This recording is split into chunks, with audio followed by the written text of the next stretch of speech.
Is it hard to process some of these personal things when you're swimming 6 hours a day, or easier? Or do you kind of get in this weird partial dream state where you're thinking and thinking and thinking, and Yeah. what's that like? Bit of both, yeah. So sometimes, I just say it's just, if you're in a good mood, it's like, meditate, and it's not even swimming, but if I locked, you in a dark room and just said, you're on your own for the next day, or 12 hours, you're on your own in that room for 12 hours, and you've got nothing to do. If you think good thoughts, you might emerge from that room and just be like, whoa, I've got my Christmas list sorted, I know who I'm having over for Christmas dinner, and you'll come out and I'll be like, whoa, Brian, and you'll be like, yeah, no, it's great. But if you go in that room in a bad mood, you'll emerge out of the room in a worse mood, because you'll just almost stew and fester.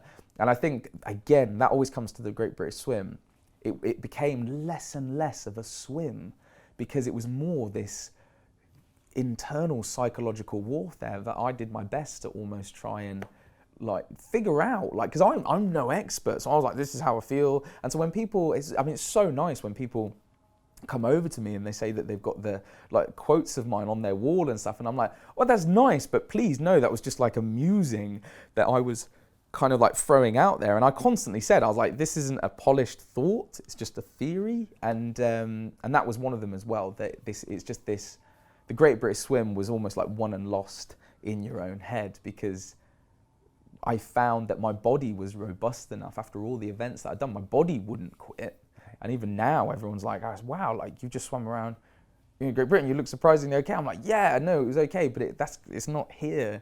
Sometimes the sort of the scar tissue is almost kind of up here in a way, in a good and bad way. Right. So, and it was an emotional battle, that last part. Yeah, all the way. But then, once, it can also become a driving factor. And that was what was interesting, is I always said, for every given day or tide or every hour, you needed to draw upon something that would just push you on. It didn't matter what it is. Find something.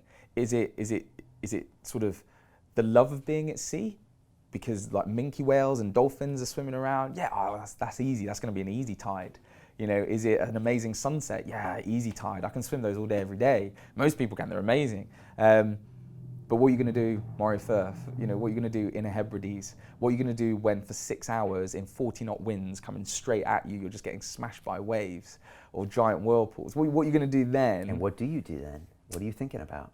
Any other emotion, and sometimes it can be fear of failure. So I'm like, do I want to feel like I felt in Martinique? No, I don't want to feel like that again. That can be powerful, but you can't keep using that, because then you'll become stressed and stuff. So use it, but use that sparingly. It's like ingredients in a bowl, and a little bit of fear of failure, a lot of happiness. If you can use more of that, that's a better ingredient. Make that the base. And then by the time I'd got all the way round, to the East Coast, it helped a little bit once I started to use it, that this just desire to get home, because I want to go see my family and friends.